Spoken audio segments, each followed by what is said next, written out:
दो बैलों की कथा। झूरी किसान के दो बैलों के नाम थे हीरा और मोती।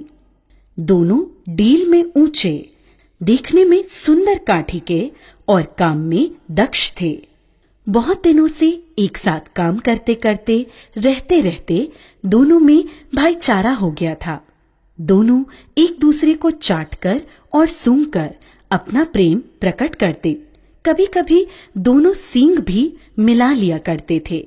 विग्रह के नाते नहीं, केवल विनोद के भाव से, आत्मीयता के भाव से। एक बार झूरी ने अपने दोनों बैलों की जोड़ी को पत्नी के आग्रह पर ससुराल कार्यवश भेज दिया, लेकिन बैलों को इस बात का जरा सा भी एहसास नहीं था कि उन्हें क्यों भेजा जा रहा है। उन्होंने समझा कि उन्हें मालिक ने बेच दिया है। इसलिए रास्ते में जाते समय उन्होंने झूरी के साले गया को पूरे रास्ते खूब झकाया। संध्या होने तक दोनों बैल अपने नए स्थान पर पहुंच गए। दिन भर चलने के कारण भूखे भी थे, इसलिए जब उन्हें नांद में लगाया गया तो बड़ी तेजी से खाने को उत्सुक हुए, लेकिन एक ने भी उसमें मुंह नहीं डाला। दिल भारी हो रहा था, क्योंकि आज तक जिसे उन्होंने घर समझा वह आज उनसे छूट गया था। यहाँ उनके लिए सब कुछ नया था।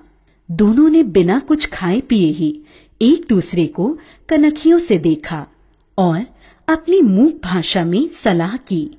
जब रात में गांव में सब लोग सो गए तो दोनों ने जोर मारकर पगहे तोड़ डाले और घर की तरफ सटपट चल पड़े। प्रातःकाल जब झूरी सोकर उठा तो अपने दोनों बैलों हीरा और मोती को दरवाजे पर देखकर स्नेह से गदगद हो उठा। दोनों बैलों की गर्दन में आधा आधा गराव लटक रहा था। घुटने तक पांव कीचड़ से भरे थे। साथ ही दोनों की आंखों में विद्रोहमय स्नेह झलक रहा था। झूरी ने दोनों बैलों को इस अवस्था में देखकर खुशी से दौड़कर उन्हें गले लगा लिया और उन्हें बार बार चूमने लगा। यह दृश्य बड़ा ही मनोहर था, लेकिन झूरी की स्त्री ने बैलों को द्वार पर देखा तो जल बुन उठी। बोली, कैसी नमक हराम बैल हैं कि एक दिन वहां काम न किया, भाग खड़े हुए। परंतु झूरी अपने बैलों पर यह आरोप न सुन सका और बोला, नमक हराम क्यों है? चारा दाना न दिया होगा, तभी तो भाग आए। स्त्री ने रोब के साथ कहा, बस तुम ही तो बैलों को खिलाना जानते हो, और तो सभी पानी पिला पिला कर रखते हैं। झूरी ने पत्नी को चिढ़ाने के ख्याल से कहा, चारा मिलता तो क्यों भागते। दूसरे दिन झूरी का साला गया फिर आ गया और इस बार उसने उन्हें गाड़ी में जोत कर ले गया, जिससे वे उसे रास्ते में परेशान न कर सकें। जबकि 2-4 बार मोती ने गाड़ी को सड़क की खाई में गिराना चाहा, पर हीरा ने संभाल लिया, क्योंकि गाड़ी गिरने पर चोट तो उन्हें ही लगती। हीरा ज्यादा समझदार था। संध्या समय घर पहुंचकर दोनों को मोटी रस्सियों में बांधा गया और कल की शरारत का मजा चकाने के उद्देश्य से उन्हें फिर वही सूखा भूसा दिया गया, जबकि अपने घर के बैलों को खली, चूनी सब कुछ दिया गया। दोनों बैलों का ऐसा अपमान कभी नहीं हुआ था, न ही ऐसा कभी खाने को दिया गया था। दोनों ने नांद की तरफ आंख तक न उठाई। अगली सुबह गया ने दोनों बैलों को हल में जोता, पर दोनों बैलों ने अपनी जगह से न हटने की कसम खा ली थी। वह मारते मारते थक गया, लेकिन उन्होंने वहां से अपने पैरों को टस से मस तक नहीं किया। इस प्रकार हार मानकर गया ने उन्हें नांद पर लाकर बांध दिया। दोनों के सामने आज भी रूखा सूखा भूसा ही डाला गया। दोनों चुपचाप खड़े रहे। घर के लोग अभी भोजन कर ही रहे थे कि एक छोटी सी लड़की घर से 2 रोटियां लेकर निकली और दोनों के मुंह में देकर चली गई। उस रोटी से उनकी भूख तो शांत होने वाली नहीं थी, लेकिन मानो दोनों के हृदय को एक अलग प्रकार की शांति मिली। धीरे धीरे 2-4 दिनों में उस छोटी सी लड़की जो भौरी की थी, जिसकी माँ मर चुकी थी, सौतेली माँ उसे हमेशा मारती रहती थी, से दोनों की आत्मीयता बढ़ गई। दोनों दिन भर जोते जाते, डंडे खाते और शाम को थान पर बांध दिए जाते और रूखा सूखा भूसा डाल दिया जाता। बस रात को वही बालिका लड़की उन्हें रोटियां खिला जाती। उससे उनकी दोस्ती हो गई थी। एक रात दोनों ने वहां से भागने की योजना बनाई। रात को जब लड़की रोटियां खिलाकर चली गई तो दोनों रस्सियां चबाने लगे, पर रस्सी मोटी होने के कारण मुंह में न आती थी। बेचारे बार बार जोर लगाकर रह जाते थे। तभी उन्होंने देखा कि घर का दरवाजा खुला और वह लड़की उनके सामने आ खड़ी हुई। दोनों सिर झुकाकर उसके हाथ को चाटने लगे। उसने दोनों के माथे पर हाथ फेरा और बोली, खोल देती हूँ तुम दोनों को, चुपके से भाग जाओ, नहीं तो यहाँ के लोग तुमसे काम करवा करवा कर मार डालेंगे। उसने दोनों के गराव खोल दिए और भागने का इशारा किया, पर दोनों चुपचाप खड़े अभी सोच रहे थे कि हमारे भागने पर इस बच्ची पर आफत न आ जाए। तभी वह चिल्ला पड़ी, दोनों फूफा वाले बैल भागे जा रहे हैं। ओ दादा, दोनों बैल भागे जा रहे हैं, जल्दी पकड़ो। यह सुनते ही दोनों वहां से भाग निकले। गया घबराकर घर से बाहर आया और भागते हुए बैलों का पीछा करने लगा। दोनों बैलों ने भागने के चक्कर में इतना भी ध्यान नहीं रखा कि वे रास्ता भूल गए थे और भूख से व्याकुल हो रहे थे। अभी उन्होंने आजादी की सांस भी पूरी तरह नहीं ली थी कि देखा, अरे यह क्या, कोई सांड दौड़ता चला आ रहा है।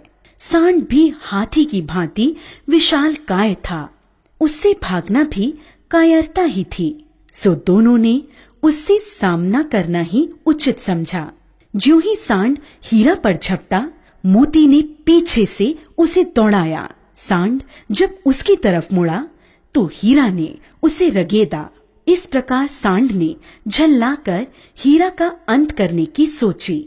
तभी मोती ने बगल से आकर सांड की पेट में सींग भोंक दी। अचानक हमले से घबराकर सांड घायल होकर गिर पड़ा। तब दोनों मित्र विजय के नशे में उसे छोड़कर झूमते हुए आगे निकल गए।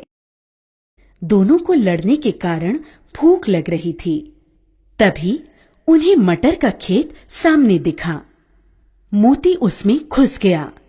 हीरा मना करता रहा, लेकिन उसने एक न सुनी। उन्होंने अभी 2-4 ग्रास खाए थे, तभी 2 आदमी लाठियां लिए दौड़ पड़े।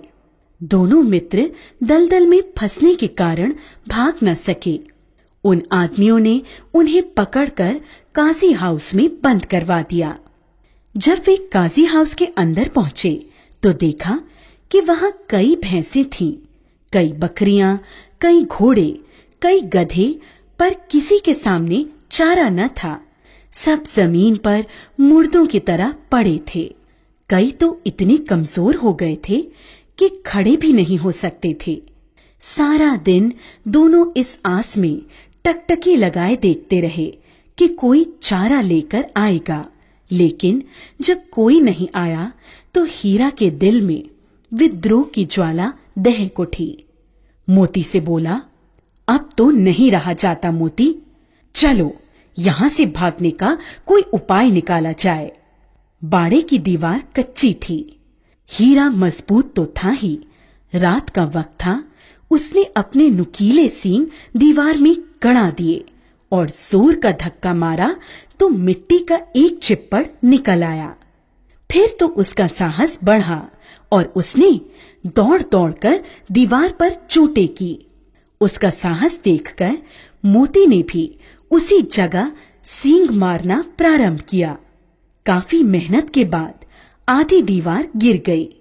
दीवार का गिरना था कि अधमरे से पड़े हुए सभी जानवरों में भी जान आ गई।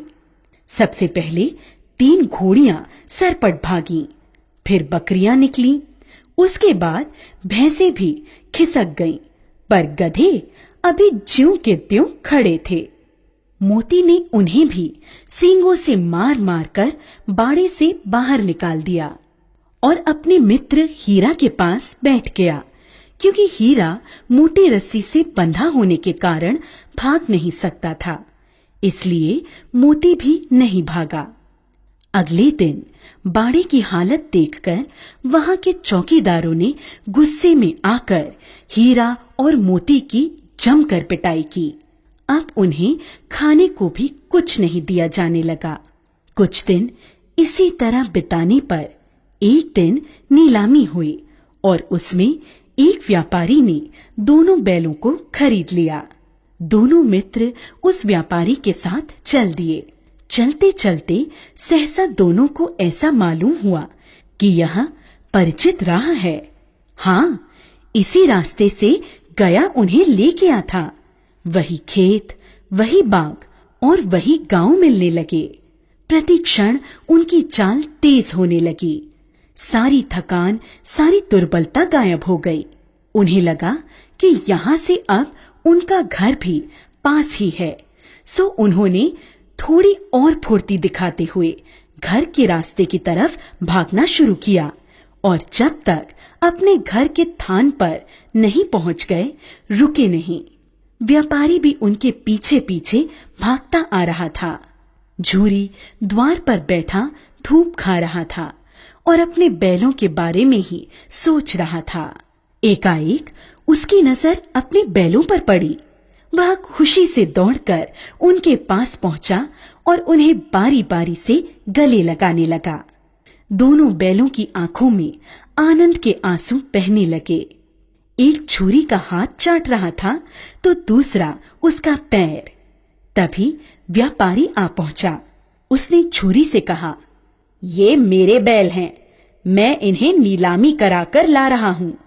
अभी वह बातें कर ही रहा था कि मोती ने उसकी ओर सींग चलाया। व्यापारी पीछे हटा तो मोती ने उसे दौड़ा लिया और तब तक दौड़ाता रहा जब तक व्यापारी गांव से बाहर नहीं निकल गया।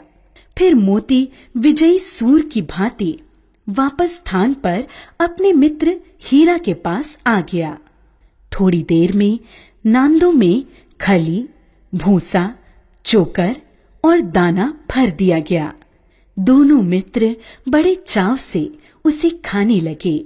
झूरी खड़ा दोनों को सहला रहा था और उनकी शारीरिक कमजोरी को देखकर मन ही मन व्यथित भी हो रहा था। तभी झूरी की पत्नी ने भी आकर दोनों के माथे चूम लिए। प्रेमचंद।